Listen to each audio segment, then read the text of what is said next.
Hello, my name is Ian Tyndale. Welcome to Our Robot Future. This episode, what have the robots ever done for us?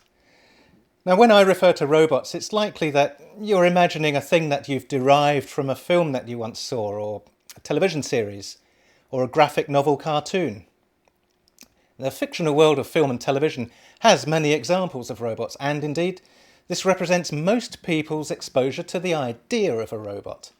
So what is a robot? Well, the name derives from a 1920 Czech play, Rossum's Universal Robots, or RUR, by Karel Čapek. His play introduced the term robot to mean labourer or worker, and in the context of the play, an artificial humanoid worker.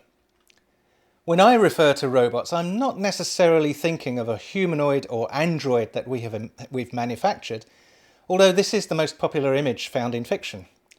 I particularly define a robot as a system with the ability to form processes for sensing and actuation toward a goal within high uncertainty and high ambiguity environments. Now, does this describe a washing machine or a computer printer? Not really. Both machines perform a fixed catalogue of actions, limited in variability, in their predictable known environment. If the washing machine has no water or printer paper supply is absent, only a predetermined response can be acted out. If a red sock is in the whitewash or paper is in upside down, nothing is done to rectify it.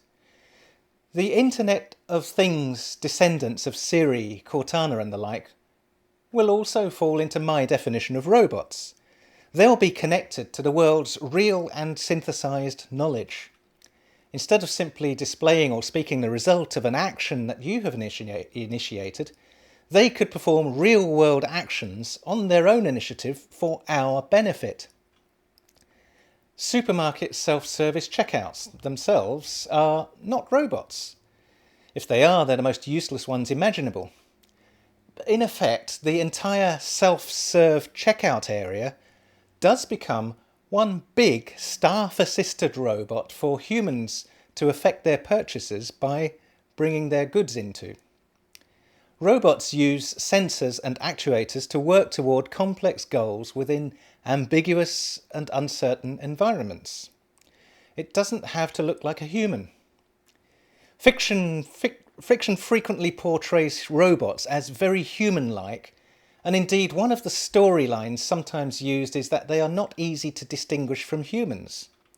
However, if we put design effort into creating robots that closely resemble a human, they'd still fall into uncanny valley.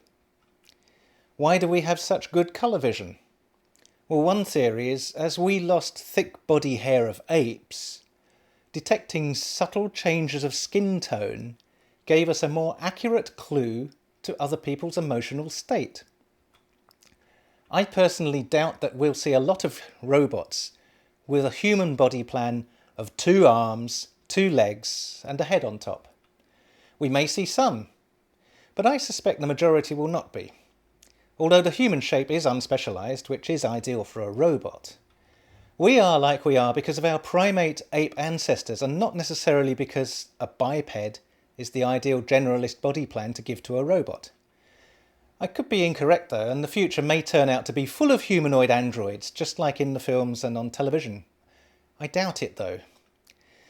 The often assumed greater physical strength is another misleading aspect. To exhibit super strength, where would such reserve of energy be stored? There isn't that much spare room on a humanoid frame. Now, we're still in the days of inefficient, weak, buzzing electric motors and actuators, powered by easily exhaustible, heavy batteries. So hurry up and make cheaper, better fuel cells. And while you're at it, also develop and improve a viable synthetic muscle. Otherwise, robots will remain expensive, clumsy toys. This has been Our Robot Future. This episode, What Have the Robots Ever Done for Us?, has been brought to you by myself, Ian Tyndale.